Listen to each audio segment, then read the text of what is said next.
protect ourselves. Yeah, no, it's true. 100%. Yeah, The I've never benefits of seen any of recording these. session. What's that, Demetrios? Sorry to interrupt. I was just saying the benefits of recording every session. Keep the media honest. Yeah. Honestly, As long as we get checked, as long as we're checked, it's good, But no one watches the recordings. Recordings just sitting in some dusty archives. Well, It's untrue. enough to trick the masses. If it wasn't for Matthew pulling it out like a few days before every other meeting, like so, for example, I got the Last Wealth Wednesday email, I think earlier this week or late last week. It allows us to be present to what was discussed. At least for me, I go back, watch parts of it. I don't watch the whole thing because there's a lot of interrupting. Right? That filler talk, Yeah.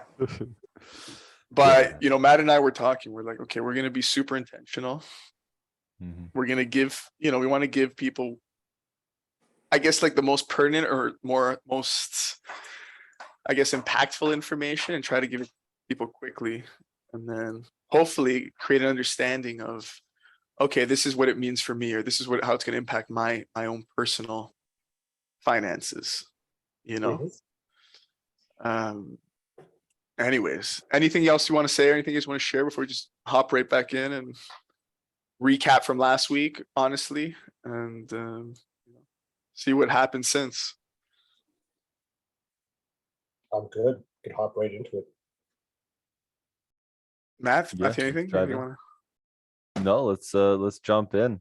And like you said, keep the media honest. I've never heard a news anchor say, yeah, our story from last week, we got some stuff wrong.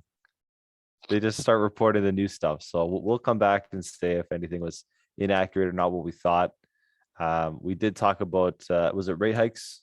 I think it was the last session. It's been 2 weeks. So we were talking globalization and trade, right? So we were doing a market recap. So FOMC had a big meeting. So we were talking about yields, the US dollar. I was forecasting like a pullback, right? I was saying how, move like this in yields. I don't know if it's going to keep going up at that rate. So if I would make a bet, I'd be thinking short for now than long, right? But we were talking a lot about like like the war, like these movements of nationalization, right? And how it could impact the markets or commodities, Bitcoin, all those things. Yep. And we're seeing it everywhere. I saw some videos of Italy has a new prime minister. I don't know if she's in yet. Giorgia Meloni. And you heard about her? Yeah. She's like a right winger, a conservative. Yeah, I heard her speak in Italian. I should know Italian. I don't. My grandpa speaks Italian. He listened to it. He likes her. He's telling me what she says. Hearing the Italian, not knowing what she's saying, hearing that angry speech, it is a little scary. I don't know what she's saying. She does speak English. I've heard her talk a little bit. I have no idea what her policies are at all, but the media is calling her this extreme right-wing prime minister. Yeah, I don't know if that's true, but she's pulling back from the EU. People are trying to take a step back from just joining the European Union. Right. And they're flying the Italian flag. They're more nationalistic. So if the rhetoric is the same as if the rhetoric is the same as the actual policies, then we're going to see some more nationalism there, because they've had their issues with immigration, and that was a big thing. That was a big focal point of what I think got her in. There's one thing she said, and it was very much like, it's important for Italy to maintain its identity. Yeah, sort of the Italian culture. And kind of the powers that are the powers in place right now, they're not really, I don't know, like into preserving that or invested in maintaining that identity. If anything, they maybe want to change the identity a bit, right? And we saw Putin come out with that speech. He was saying, kind of getting into culture wars a little bit with the US, kind of saying how, how are we going to let like a superpower like the US be the superpower when they believe in gender 1 and gender 2 or gender like whatever, right? Just talking about like our wokeism, right? That Yeah. was probably Russian created anyways, but, and, you know, saying, hey, like, why should the US be the reserve or the superpower? And that ties in today's conversation later when we talk about reserve currencies. But, you know, what's happening is impactful. You have right wingers coming out, winning elections. You have the euro, you know, and it makes sense. Like the euro isn't performing. They have a terrible economy. They rely on Russia for their energy usage, which was exposed just recently. And it's been exposed many times in the past, but we don't pay attention to that. And then you have like Saudi Arabia kind of saying, hey, like Russia, we'll do business with you, right? We'll trade. Oh yeah. Right. So anyways, what does that mean for us? What does that mean for the markets? What does that, you know, like, I don't know. But seeing the euro trading at less than parity against the US dollar is not what we've seen for most of our lifetime, right? Like, Yeah. right. Like here we have the purple line is parity, right? So 1 for 1 euro equals $1 and vice versa. Most of our life, we've seen the euro above parity. Yeah. Right? When was it last below? I can't see what year that is on the So bottom. this is, yeah, so this is 2001. It was there briefly.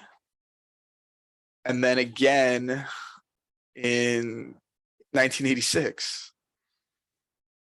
And I'm thinking, what caused that in 2000, 2001, that brief period? Is this the euro?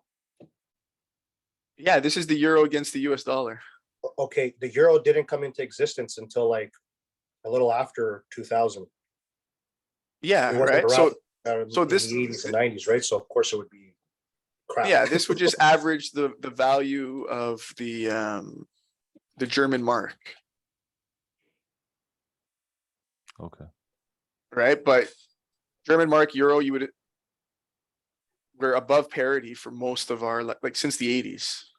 Right, if you're born in the early 80s, you had a long period where the US dollar was much stronger than the German mark. Right, but for a good 30 years, the euro has been above parity. So anyways, it looks like, you know, we'll see, right? Like we're here at like a very important inflection point. We'll see if we get a reversal here as the traders pile in on the, you know, the euro's collapsing narrative, right? And people get stuck there, right? With these new elections, with political regime changes, it might be enough to actually reverse this trend on the euro for now. Okay.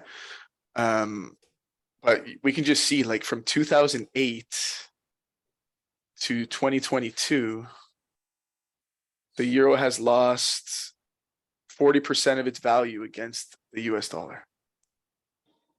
Wow. Right. So it makes sense that we're having these political regime changes, or not, but like the sentiment changing, right? Like from the left to the right becoming more popular, right? It's like a lot of people that were left now are kind of on the right, right? So that's a big change. And it's not just in Canada, it's not just in the US, it's like worldwide. I feel like that's happening. People are having their taste of socialism and communism, and they're realizing they want nothing to do with it. Exactly. So let's see how that plays out. That's the euro. I got a little bold prediction here for the currency. Tell us. Contextually speaking, after the Second World War, there was a project that happened that they took on high-ranking military officers from the German Nazis, and they brought them over to North America and they gave them kosher jobs. Right? This should be everyday knowledge, but it's not to a lot of people. It's still conspiracy, even though it's been disclosed. But when you look at a lot of our world leaders, like for example, here in Canada, we have Chrystia Freeland, who has direct ties to Hitler, right? Like her father was her grandfather was a high-ranking Nazi military soldier, and even pictures of her as a little girl with her grandfather taking pictures with Hitler. Oh wow, really? Yeah, we see here now in Pull Ukraine. it up, Demetrios. Yeah, can we find these pictures? we go over to Ukraine now because we're talking about Russia, the war, Germany, right? Germany is they're kind of involved because, well, they've kind of been the muscle and the I guess the backbone of Europe for a long time after the Second World War. I don't think they lost I don't think Germany lost the Second World War. I think they won when you take everything into consideration and how most of our political leaders today are endorsing Ukraine, whose most of their military is comprised by Nazi soldiers, people that actually believe in the Nazi ideology. And when you mix that with people learning that their tax dollars, their hard-earned tax dollars in a time where we're going through ridiculous types of inflation, interest rates, and whatever else that's going on under the sun, pretty much. And they're realizing all their hard work is being given to Nazis. I'm not going to give you a timeline because I'm going to be wrong on the timeline. Right. But I expect there to be like a sudden shift, like a sudden halt in this direction, and then let's call it a great reset of unpredictable, or that was never predicted by the World Economic Forum. It's a great reset that's going to happen that they were not planning for. And what is the impact on the currency? Currencies, Like what will the currency do? Like what will the euro do in that instance? So right now, the American dollar is pulling away, and it seems like they're going to offload their inflation to other countries, on other currencies. That's not going to happen because people are waking up and they're like, yeah, I'm not going to do this.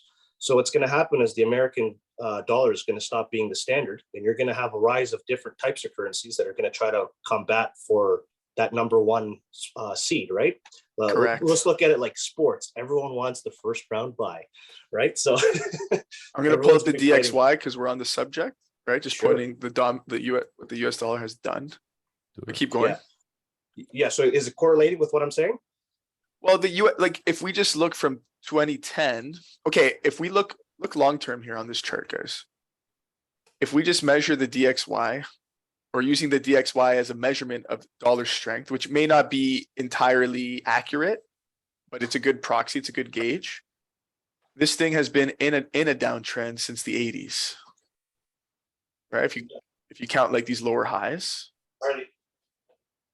So you got a higher high, you got a lower high, and then you got another lower high, right? If that signifies that we're in a downtrend, well then, we could be nearing the top of this move up that we've had since 2008,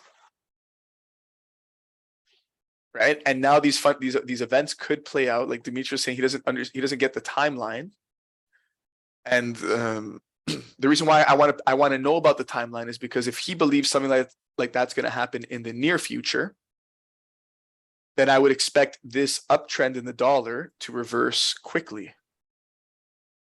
Right? But if the expectation is that this could take 10, 15, 20 years to play out, then like my expectation isn't clear. Right? It could either continue to head higher from where we are right now, like a straight line, or it could pull back a little bit and reset for the next leg that takes us to a higher high, and then invalidating the downtrend. Because now we have a higher high. Right, we have a higher high now than we did in 2001. This now would become a lower high. I think this is going to play out within the next several months, considering Musk just the takeover of Twitter is happening. It's the largest social media platform. I expect a lot of accounts, and I'm talking about a lot of accounts, to be reinstated, including Trump. And already the narrative is shifting away from the narrative that began 2 years ago. Yeah. So as that continues to, put it this way, the more straws you put on the camel's back, it's just a matter of time to, you break the camel, right?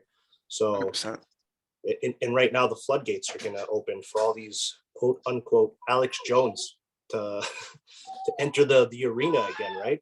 So that might be just too much for the establishment's way of suppressing information and making sure that this trend upwards for the American dollar continues. I think that's going to put a gear in that. Yeah, so the US dollar is up 25% in the past year since June 2021. So in currency terms, that's quite a bit. It's surprising seeing all their inflation, all the problems they're having. But then you imagine all the currencies we're comparing it to, those countries are having the same problems, sometimes worse, and also having the same inflation, right? What do you mean having the same inflation? Inflation.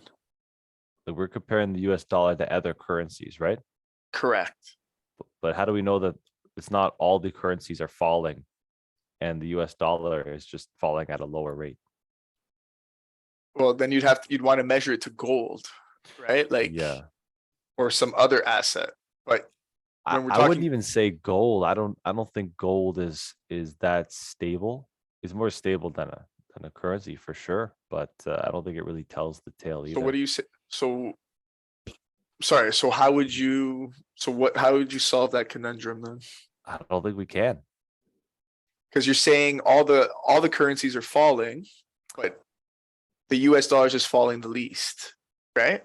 That's what it seems like to me. But that's what it is, because Yeah. if you measure the DXY against most currencies, the DXY or the US dollar is up, like has appreciated against them, right? Quite heavily since Mhm. 2020, 2021. And you need more US dollars to buy groceries, gas, and everything else. So it's lost value. Every other currency just lost value more. But we're Exactly. comparing them to each other. It doesn't really make sense. But gold, I don't think gold really tells the tale. We can look at gold for sure. Well, we compare the euro against the USD to gauge, typically if you have a stronger performing currency, it's because that economy is doing something, like it's in a better place financially, right? Like that's just, so if that trend has been, now you look at trends, you can't just look at 1 day or 2 days or a couple months. You got to look at what's been happening for the past 50 10 years, 15 years. Yeah, let's go. Right. And like if you look at the euro, you could just say, okay, we're back to where we were in 2002 for the euro. Is that so what does that mean? Is that bad for the euro? Is that good for the dollar? And if so, how? Right. And then if you're betting or if you're looking to speculate or invest, then you want to ask yourself, okay, like, what's the advantage if I bet in euro denominated assets with this exchange rate? And what's the benefit if I invest in US dollar denominated assets?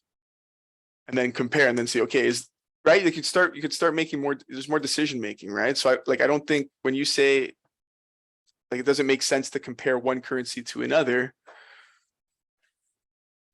like it does in certain instances. Well, like I'm not when you're saying it doesn't planning. make sense. I'm saying, Oh, okay. US is winning the currency wars. Right. And the people in America are suffering from inflation, but it's like, hey, it could be worse. Right. But we're never going to know what it's really. I mean, we could look at like currency in circulation. I don't know how accurate that is. It's going to get worse, Matthew. Like you say, it could be worse. It's going to get worse. In all honesty, the euro has to disappear. It's not doing any good for any European nation, the actual euro dollar. So until you kind of collapse it and every country goes, okay, jump ship, right, and goes back to their original currency, which, by the way, it's good news for them. For example, and I know because I used to live there, the Greek drachma, okay. I remember hearing stories when my mom was a little girl where a couple of drachma could buy you a loaf of bread and milk and whatever from the store, right?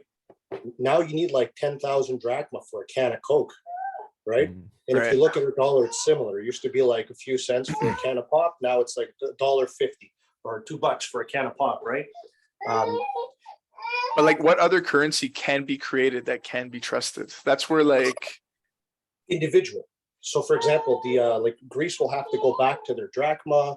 I don't know, like the Italians would have to go back to their lira. I think they were using lira before, right? Yeah, it's lira, the Italian lira. Yeah. Yeah, so they'd all go back to their own currencies, and the benefit of that is because they can start now from zero rather than before the euro, right? Everything was like hyperinflated in their countries. So if an event like that occurs, like let's go back to the euro now as a currency. So let's measure it against the USD. Because Demetrios, would you agree that the euro's currency is going to see its demise before the US? Absolutely. The US Right. won't, like it'll drop, but because it's its own currency, right? It's the US currency. It represents the country of America. Exactly. Right?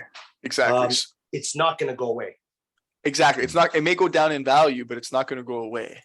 Agreed. And that's why I'm saying right here on the euro against the USD, maybe we get a move higher, but ultimately I agree with Demetrios. I don't think the euro has merit. Like that currency is going to disappear. You already have people wanting to leave the EU. People have left and more people are going to want to leave. So this currency, what used to be the German mark mostly, the euro is going to have to, be recreated in some way. So that's pretty good to know. So if the euro ever gets back up here, maybe, right? So let's say we do a long-term downtrend. Right now I'm thinking like, based on what Demetrios is sharing about why he believes that's the future for euro. Okay, so when would be a good time to maybe bet short against the euro? Like to bet against it, to actually take a bet. I would argue it's not now because we're at parity or close to parity. And a lot of people are like feeling the exuberance of the US dollar going up. But I think in the near future, there will be an opportunity. And then we might go below where we are now. And we could go to nothing, and that'd be a really good trade.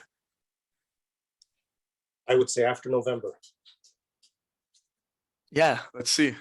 That's a month, right? So like, I don't know. Like if it happens in November, Demetrios, pretty much the euro is just going to collapse from where it is right now. Like it might go up a little bit. It won't go up. I don't think like if it goes up, it's not going to be anything substantial. Exactly.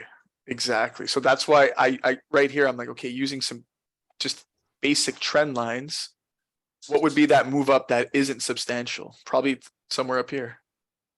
Enough to get everyone here to think that it's going to continue to go up, right?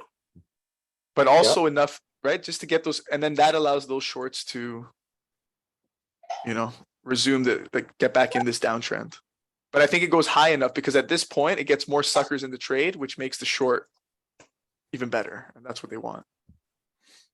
And when I say they, I mean other speculators. Okay, real quick, and then Matt, I think we'll get right into the presentation because it's already 11:30. Yeah, let's do one more little segment here. Yeah, did you want to review what happened since FOMC, or did you want to look at cryptos, or what? What should we? I think did something happen with the British pound?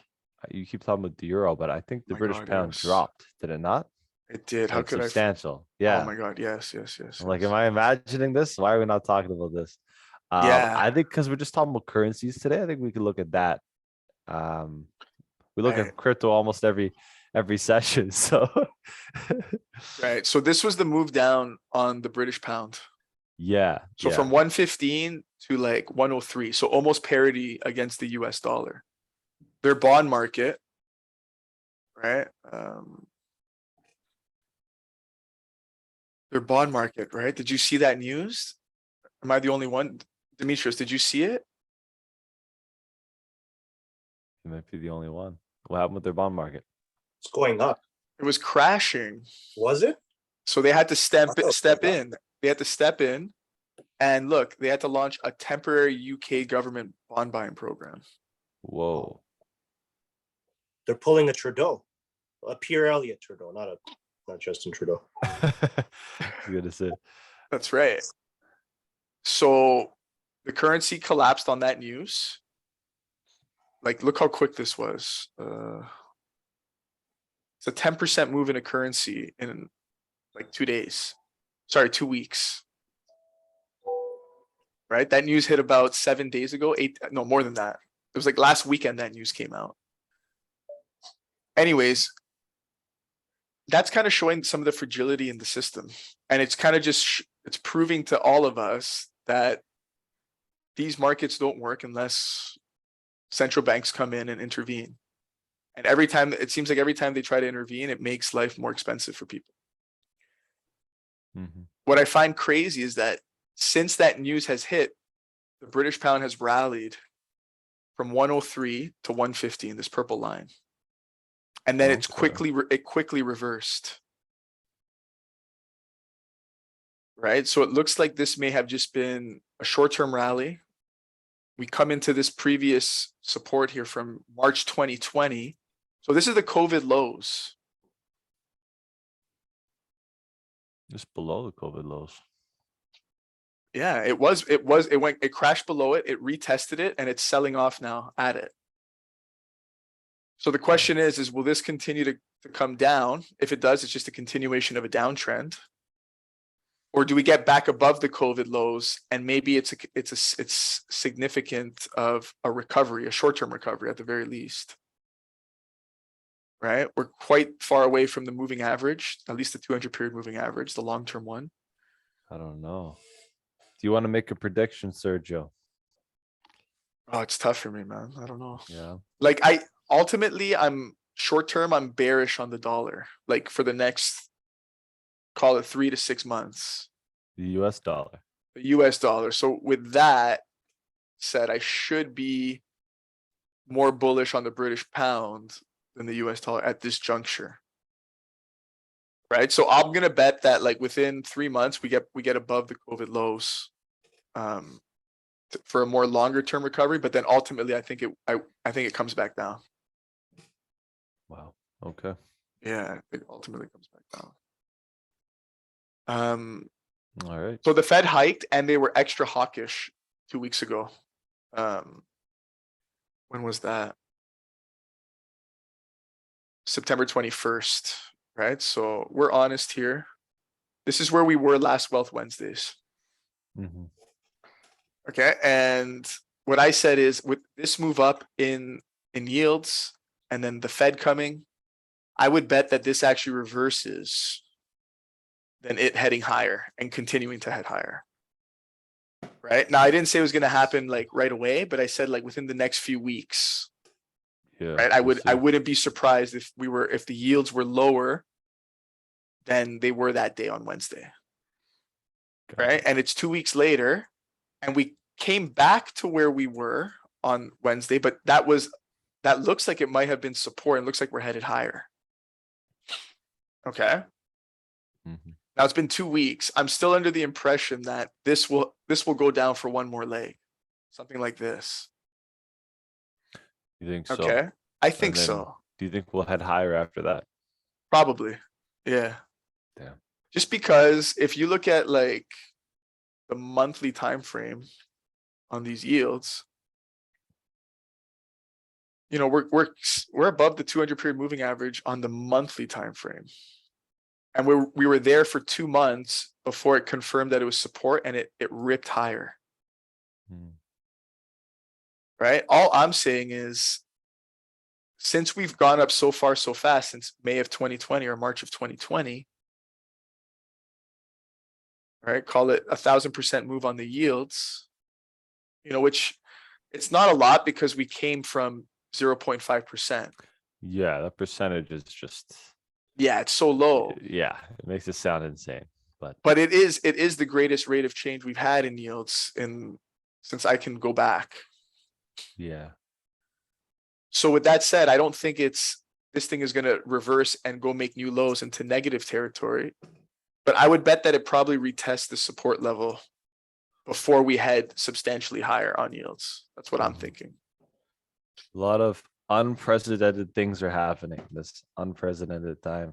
Yeah. All right. We'll cut it there. We'll stop the recording and we'll get ready for the presentation for today. All right. That was awesome. Talk to you guys in a bit. Cool.